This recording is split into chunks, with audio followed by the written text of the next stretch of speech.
والسابقون الأولون من المهاجرين والأنصار والذين اتبعوهم بإحسان رضي الله عنهم ورضوا عنه.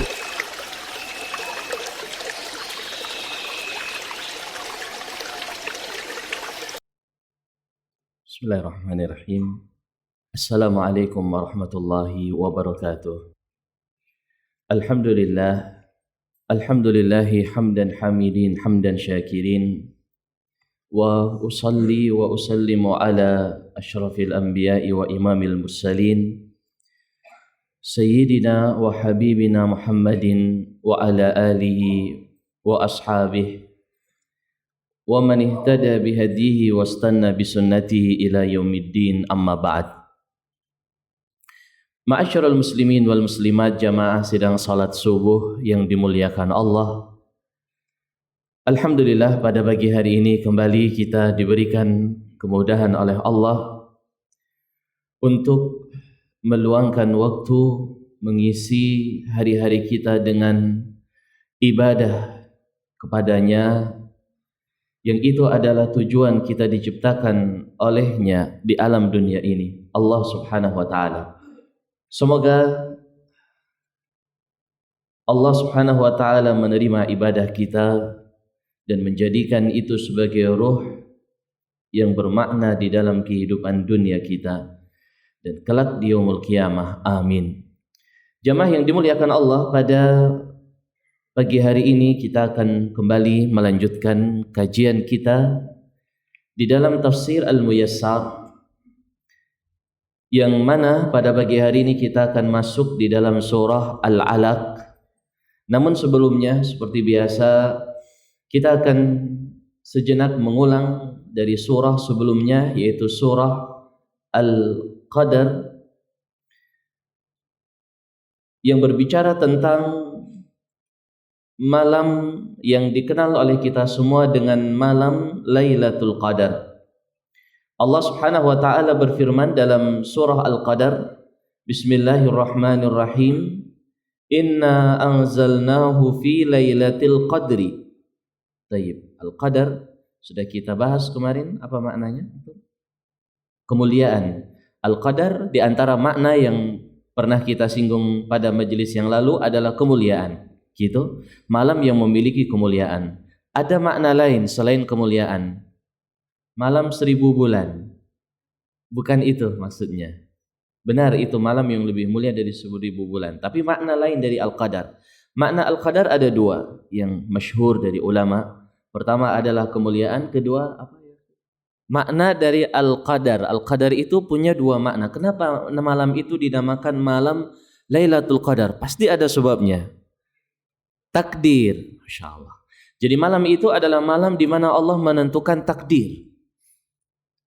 Di mana Allah menentukan takdir, dan takdir ini dikenal oleh ulama dengan nama takdir sanawi, setiap tahun. Karena Lailatul Qadar dalam satu tahun terjadi sekali. Bukan berarti kemudian Allah menentukan takdir baru. Tidak. Karena takdir itu sudah ditentukan oleh Allah dan tidak bisa berubah. Allah yang menentukan dan Allah tidak akan berubah. Ma yubaddalul qawlu ladayya. Tidak akan berubah ketentuan yang sudah kami tentukan. Namun Allah Ta'ala memperbaharui, mengulang kembali. Oleh karenanya dalam ayat Allah mengatakan, Fiha yufraku kullu amrin hakim. Di malam Lailatul Qadar, yufrak, dibagi, kullu amrin hakim. Setiap ketentuan dan keputusan dari Zat yang maha bijaksana. Lailatul Qadri khairun min alfi syahrin. Apa yang dimaksud dengan khairun min alfi syahrin? Lebih baik dari 1000 bulan. Makanya malam Lailatul Qadar aku sebut tadi malam 1000 bulan. Walaupun sebagian orang Arab, sebagian ulama tafsir, mereka mengatakan bukan dimaksud dari ayat itu hitungan nominal. Malam itu lebih baik dari 80 sekian tahun, tidak. Tetapi orang Arab ketika mereka mengatakan sesuatu itu sangat mulia, mereka mengungkapkan dengan alf. Ya, dengan alf. Jadi misalkan orang Arab ingin memberikan kepada antum, ya, doa keberkahan. Ketika antum menikah, mereka enggak mengatakan mabruk, mabruk, mabruk, mabruk, mabruk, enggak. Tapi mereka mengatakan mabruk wa alfu mabruk. Nah, gitu. Mabruk wa alfu mabruk. Keberkahan dan tambah 1000 keberkahan. Maksudnya banyak sekali. Ini yang dimaksud dalam ayat ini menurut sebagian ulama tafsir. Walaupun yang zahir adalah 1000 bulan, ya 1000 bulan. 1000 bulan. Baik. Tanazzalul malaikatu warruhu fiha. Turun malaikat dan ar-ruh. Baik. Siapa yang bisa menjawab? Ar-ruh itu siapa maksudnya? Malaikat Jibril. Berarti di sini diulang malaikat dengan penyebutan ruh untuk menunjukkan bahwa malaikat Jibril adalah tuan dari seluruh para malaikat. Dan Allah sengaja menyebutkan seperti ini, ingin mengangkat kadar malaikat Jibril yang na'udzubillah, orang-orang mana yang paling benci dengan Jibril? Kelompok mana jamaah yang paling benci dengan malaikat Jibril? Syiah Rafidhah. Mereka menganggap kalau malaikat Jibril itu pengkhianat. Mestinya dia bawa risalah dari Allah itu bukan ke Muhammad, ke Ali bin Abi Thalib. Gara-gara Jibril ini, sehingga Ali bin Abi Thalib tidak jadi menjadi nabi. Dan ini tentunya sesuatu hal yang lucu dari kelucuan-kelucuan kelompok Syiah. Dan uniknya ada agama sebelum Islam yang benci kepada Jibril juga. Siapa itu? Agama Yahudi. Dan coba lihat persamaan antara kelompok Syiah dengan kelompok Yahudi. Dan memang mereka itu ibarat satu uang koin. Beda wajah tapi satu. Satu uang tapi beda wajah. Na'udzubillah. Bi'idzni rabbihim min kulli amrin. Min kulli amrin maknanya dari semua ketetapan Allah. Salamun hiya hatta matla'il fajr. Baik, kita akan masuk kepada surah yang setelahnya, surah Al-Alaq. Dan surah Al-Alaq, ya, sebagiannya adalah surah atau dinamakan dengan surah Makkiyah. Dan pendapat yang benar dari pendapat ulama, perbedaan Makkiyah dan Madaniyah. Kalau Makkiyah itu yang diturunkan Allah kepada Nabi-Nya SAW sebelum beliau hijrah. Sedangkan Madaniyah yang diturunkan oleh Allah kepada Nabi-Nya setelah beliau hijrah. Sebagian mengatakan Makkiyah yang turun di Mekah, Madaniyah yang turun di Madinah. Namun ini pendapat yang marjuh. Karena ada satu ayat yang ulama tafsir mereka ijma' itu adalah ayat Madaniyah, namun turunnya di Mekah. Ayat apa itu? Pernah kita singgung? Sebuah ayat yang itu ulama sepakat itu ayat Madaniyah. Tetapi subhanallah turunnya di Mekah. Ini menguatkan pendapat yang tadi kita sampaikan. Ayat Al-Yawma akmaltu lakum dinakum wa atmamtu alaikum ni'mati wa raditu lakumul Islam madina. Turun di Arafah. Dan Arafah sepakat ulama itu bagian dari kota Makkah. Baik. Kita baca surat Al-Alaq beberapa ayat. A'udzu billahi minasyaitonir rajim. Bismillahirrahmanirrahim. Iqra bismi rabbikal ladzi khalaq. Khalaqal insana min 'alaq. Iqra wa rabbukal akram. Alladzi 'allama bil qalam. 'Allamal insana ma lam ya'lam. Ayat 1 sampai ayat 5. Artinya, Iqra bismi rabbikal ladzi khalaq. Bacalah dengan nama Rabbmu yang telah menciptakanmu. Khalaqal insana min 'alaq. Dia Allah menciptakan manusia dari segumpal darah. Iqra wa rabbukal akram. Bacalah dan Rabbmu itulah yang maha pemberi. Alladzi 'allama bil qalam, yang dia telah mengajarkan manusia dengan pena. 'Allamal insana ma lam ya'lam. Allah mengajarkan manusia apa yang mereka sebelumnya tidak ketahui. Baik jemaah yang berbahagia, kita akan kembali kepada ayat 1 sampai 5 dahulu sebelum masuk ke ayat setelahnya. Baik, ulama tafsir dalam tafsir Al-Muyassar mereka mengatakan Iqra ayyuhan nabiyyu. Bacalah wahai nabi ma unzila ilaika minal Qur'an. Apa yang diturunkan oleh Rabbmu padamu dari Al-Quranul Karim. Dan ini mengisyaratkan kepada hadis Aisyah radhiyallahu anha yang menceritakan tentang pertama kalinya turun wahyu kepada Nabi Muhammad sallallahu alaihi wasallam. Perjalanan yang cukup panjang jamaah. Dari rumah beliau saat itu di Makkah ke Gua Hira. Perjalanan yang cukup jauh. Itu dilalui oleh Nabi sallallahu alaihi wasallam setiap malam. Pergi sore sebelum tenggelam matahari, pulangnya di pagi hari. Dikatakan oleh Aisyah radhiyallahu anha, yatahannats. Nabi sallallahu alaihi wasallam yatahannats fi ghari Hira. Beliau tahannuts. Tahannuts itu kata al-Imam Az-Zuhri, at-ta'abbud lillahi dzawatil adad. At-ta'abbud al-layali dzawatil adad. Beliau beribadah kepada Allah di malam itu, di malam-malam tertentu. Dan itu adalah ilham dari Allah kepada beliau akan turunnya wahyu kepada Nabi alaihi salatu wassalam.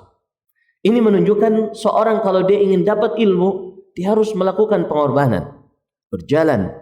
Sekaligus dia harus tafarruh. Tafarruh itu dia fokus untuk mendapatkan ilmu tersebut. Sebagaimana Nabi SAW tahannus dalam hal ini. Baik. Kemudian setelah beberapa malam Nabi SAW seperti itu, turunlah wahyu kepada beliau. Dibawa oleh malaikat Jibril dengan menampakkan wujud yang Allah Ta'ala perintahkan untuk menampakkannya kepada Nabi Muhammad SAW. Kemudian dipeluklah Nabi SAW. Sembari malaikat mengatakan, Iqra, baca olehmu wahai Muhammad. Nabi SAW adalah seorang yang ummi. Nabi SAW seorang yang ummi. Ummi itu apa artinya? Tidak bisa menulis dan tidak bisa membaca tulisan. Kalau membaca yang bukan tulisan, beliau sallallahu alaihi wasallam bisa. Tetapi dalam hal itu Nabi tidak tahu apa yang harus dibaca. Sehingga beliau mengatakan, ma ana biqari. Saya tidak bisa baca. Apa yang harus saya baca? Dipeluk kembali oleh malaikat Jibril dengan lebih kuat. Di situ Nabi sallallahu alaihi wasallam semakin takut. Iqra, kata malaikat kepada beliau. Baca. Kembali Nabi mengatakan, ma ana biqari. Saya tidak bisa membaca. Dalam keadaan Nabi SAW takut, dipeluk ketiga kalinya. Di situ baru kemudian, Iqra wahai Muhammad. Baca wahai Muhammad. Kemudian Nabi SAW membaca surat Al-Alaq dari ayat pertama sampai ayat yang kelima. Dari sini jamaah yang saya muliakan, keliru kalau orang menganggap bahwa ayat yang pertama kali diturunkan kepada Nabi adalah surat Al-Alaq lengkap.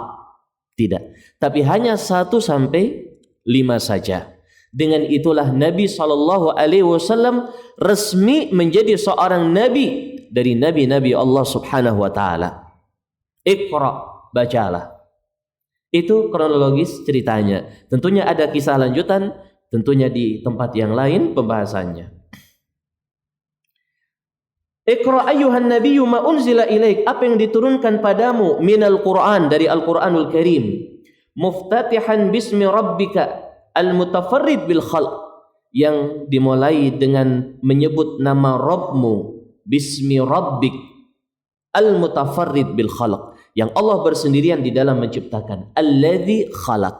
Dan ini jamaah yang saya muliakan adalah isyarat yang sering disebutkan oleh ulama akidah, bahwa Allah dalam menjelaskan pada manusia wajibnya ibadah kepadanya, Allah menyebutkan dalil-dalil dari tauhid rububiyah. Karena Allah yang menciptakan kalian, esakan ibadahmu padanya. Karena Allah yang memberikan rezeki padamu, esakan ibadahmu padanya. Karena Allah yang mengatur alam semesta, esakan ibadahmu kepada Allah Subhanahu. Dalam ayat ini adalah salah satu dalil yang menunjukkan hal itu. Iqra bismi rabbikal ladzi khalaq. Maksudnya Allah yang menciptakanmu, maka bacalah dengan nama Rabbmu. Jangan dengan nama selain Rabbmu.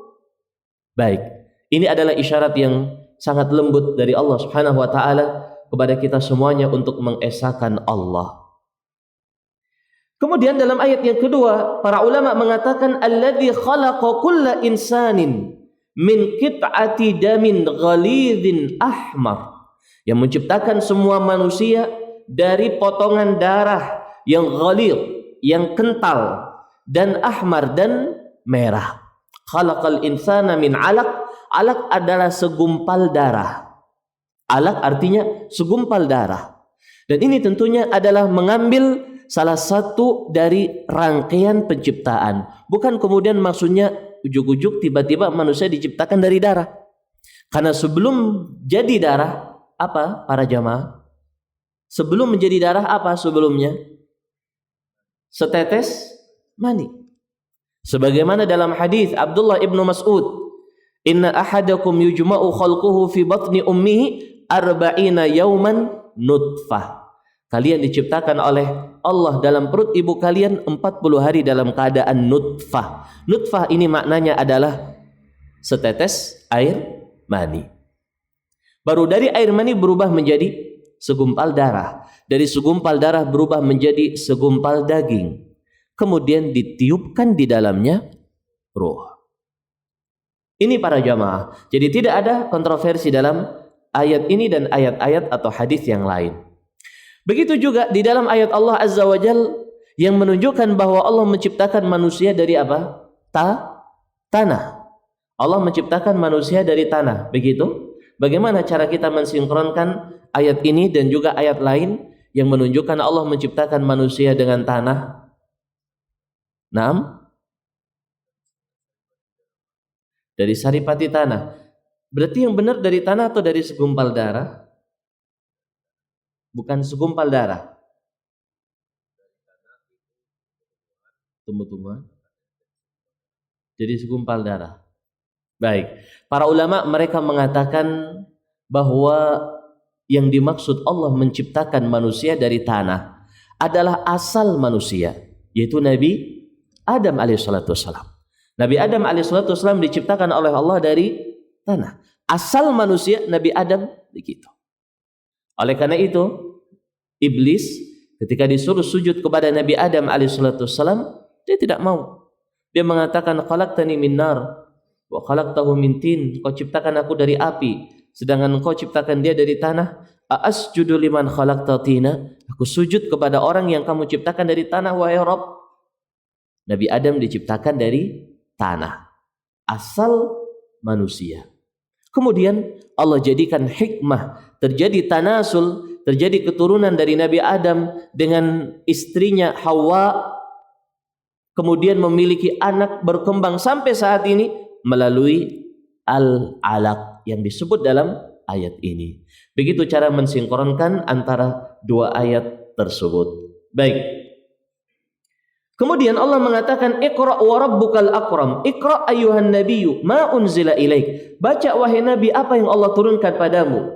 Wa inna rabbaka lakatsirul ihsan wasi'ul jud. Allah itu maha pemberi kebaikan dan maha luas kedermawanan Allah Subhanahu wa taala. Dari sini hadirin yang saya muliakan, di antara metode seorang mendapatkan ilmu yang disebut oleh ulama adalah dengan al-qiraah, dengan banyak membaca. Ini salah satunya. Karena Allah sinkronkan al-qiraah dengan al-ihsan, al-karim. Iqra wa rabbukal akram. Baca. Rabbmu itu maha pemberi. Allah akan berikan ilmu dengan kita membaca. Akan diberikan hidayah dengan kita membaca. Walaupun hadirin, bukan itu kunci utama di dalam belajar.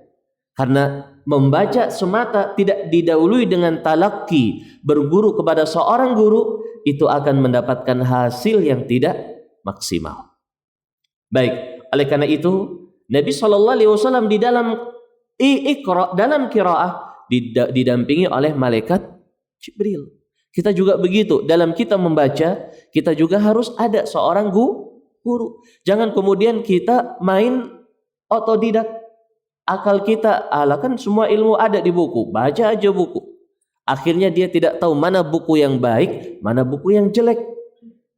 Sehingga kesalahannya lebih banyak daripada kebenarannya. Man kana syaikhuhu kitabuh fa khata'uhu aktsaru min shawabih. Orang yang gurunya itu bukunya saja, tidak ada orang yang mengarahkan dia, maka kejelekannya, kesalahannya lebih banyak daripada kebenarannya.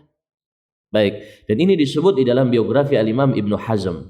Kenapa beliau banyak pendapat-pendapat beliau yang unik, ya, yang nyeleneh dari pendapat para ulama yang lain, yang berbeda dengan pendapat ulama yang lain, disebutkan karena beliau banyak menjadikan mutalaah beliau dengan buku-buku, tetapi sedikit yang mengarahkan beliau rahimahullahu ta'ala. Walaupun dalam tulisan-tulisan beliau sangat banyak dan syarat dengan ilmu, dan beliau seorang alim, cuman awalnya itu seperti itu. Jadi kalau antum ingin membaca, sebelumnya tanya kepada orang yang lebih berilmu, buku apa yang harus saya baca.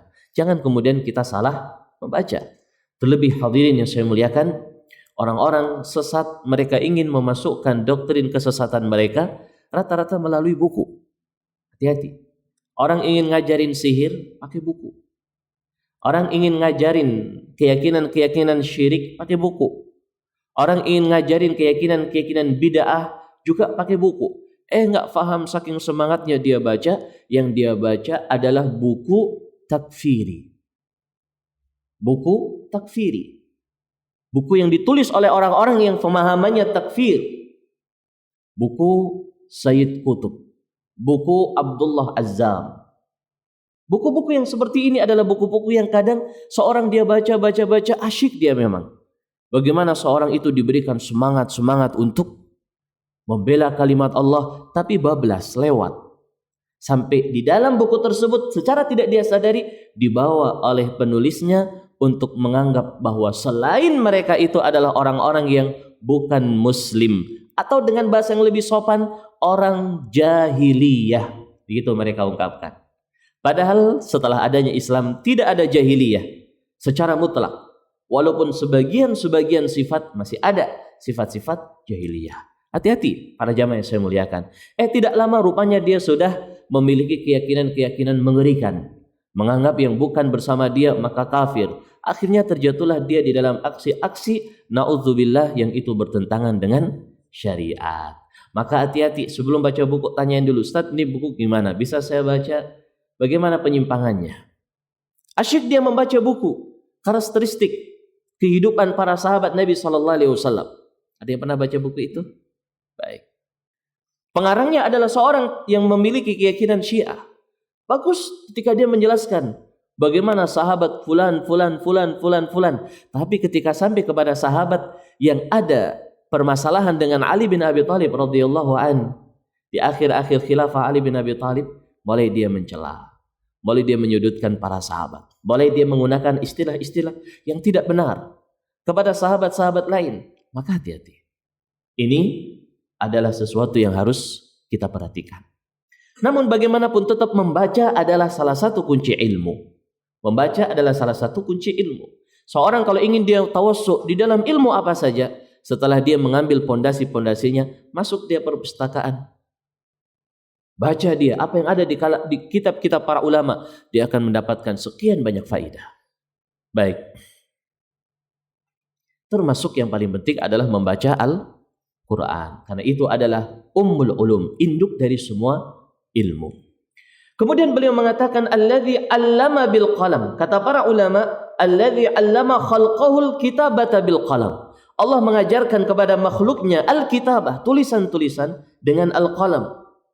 Dengan al-qalam. Dan Allah Ta'ala itu menciptakan al-qalam. Kemudian Allah menyuruh kepada al-qalam, uktub. Tulis wahai al-qalam. Al-qalam itu mengatakan, wa ma aktub ya Rabb. Apa yang aku tulis wahai Rabb? Uktub ma huwa kainun ila yaumil qiyamah. Tulis apa yang akan terjadi sampai hari kiamat. Ditulislah oleh al-qalam tersebut. Ditulislah oleh al-qalam tersebut. Dan ini adalah salah satu makhluk Allah Subhanahu wa taala yang para ulama ijma' tidak akan hancur dan rusak ketika terjadi hari kiamat. Baik. Kemudian allamal insana ma lam ya'lam. Allah mengajarkan manusia apa yang manusia tidak ketahui. Kata ulama, allamal insana ma lam yakun ya'lam. Allah ajarkan kepada manusia apa yang dia tidak ketahui sebelumnya.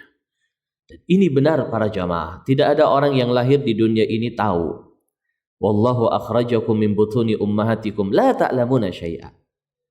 Allah itu keluarkan kalian dari perut ibu-ibu kalian tidak tahu apa-apa. Gak ada orang baru lahir indigo tahu dia memiliki panca indera keenam, bisa melihat makhluk halus dan lain sebagainya. Gak ada dan gak tahu apa-apa. Ini semua manusia. La ta'lamuna syai'a. Seandainya kalau kita tidak belajar ya sampai mati kita gak tahu apa-apa. Terus mau kita sampai mati bodoh? Belajar. Allamal insana ma lam ya'lam. Allah yang mengajarkan kalian. Artinya kita disuruh menyandarkan ilmu kita kepada Allah. Ingat para jamaah, kekuatan, kemampuan kita semuanya tidak akan menjadi modal kalau bukan mendapatkan taufik dari Allah. Orang yang dia cerdas tapi tidak mendapatkan taufik dari Allah Subhanahu wa taala, maka kebanyakan yang akan menjatuhkan dia dalam kesesatan ijtihadnya dia. Kalaulah kecerdasan adalah kunci utama dalam ilmu agama, tentunya mereka prof-prof yang tidak memiliki agama Islam adalah orang yang berilmu dan orang yang mendapatkan hidayah. Tidak, tetapi hidayah kecerdasan itu dari Allah Subhanahu wa taala. Kecerdasan yang hakiki adalah kecerdasan yang menuntun seorang untuk memeluk Islam dan mengikuti sunnah. Baik. Wa qala wa naqalahu min dhulmatil jahli ila nuril ilm. Allah pindah manusia dari kegelapan kebodohan kepada cahaya Islam, cahaya ilmu. Maka mintalah kepada Allah taala ilmu, sandarkan diri kita kepada Allah dalam menuntut ilmu, dan tiba-tiba Allah memberikan kepada kita ilmu. Wattaqullaha wa yu'allimukumullah. Bertakwalah kalian kepada Allah Subhanahu, maka niscaya Allah akan memberikan ilmu kepada kalian. Baik jemaah yang dimuliakan Allah Azza wa Jalla, ayat pertama sampai ayat yang kelima yang bisa kita baca pada majelis pagi hari ini menggambarkan kepada kita bagaimana seorang itu memiliki konsep dalam belajar, begitu juga bagaimana seorang itu mengetahui penciptaan manusia secara bertahap. Dan ini sebuah sinkronisasi yang sangat indah dari Allah Subhanahu wa taala. Belajar. Kemudian seorang dalam belajar tidak mungkin dia tiba-tiba langsung jadi seorang ulama. Tapi dia harus melewati tahapan-tahapan. Sebagaimana kita diciptakan oleh Allah keluar dari perut ibu kita, tidak kemudian tiba-tiba seperti itu terus keluar. Bertahap. Dari nutfah, dari alaqah, dari mudghah, segumpal daging, ditiup roh, berjalan sehari demi hari, sebulan berganti bulan, sampai waktu yang ditentukan oleh Allah untuk kita keluar lahir. Bukan kemudian kita langsung lari bawa mobil. Kita bertahap dalam keadaan diberikan ASI, diarahkan oleh ibu kita, ayah kita, terus menjadi anak yang kecil, remaja, dewasa, tua, punya anak, meninggal. Begitulah keadaan manusia. Begitu juga dalam belajar. Kita belajar dari awal para jamaah. Jangan kemudian kita belajar inginnya langsung mengambil tingkatan yang tinggi. Setelah kita berilmu, kita menyadari bahwa wa fawqa kulli dzi ilmin alim. Bagaimanapun tahapan ilmu kita, rupanya ada juga yang di atas kita. Maka dengan itu kita tawadhu, rendah hati dengan ilmu yang kita miliki. Baik, hadirin yang dimuliakan Allah Azza wa Jalla, demikian adalah tafsir Al-Muyassar ringkas dari 1 sampai 5 surat Al-Alaq. Semoga bermanfaat dan menambah pengetahuan kita di pagi hari yang berbahagia ini. Wallahu a'lam bishawab. Saya rasa cukup, sudah habis waktunya. Naktafi ila huna, subhanakallahumma wa bihamdik, asyhadu an la ilaha illa anta, astaghfiruka wa atubu ilaik. Wassalamualaikum warahmatullahi wabarakatuh.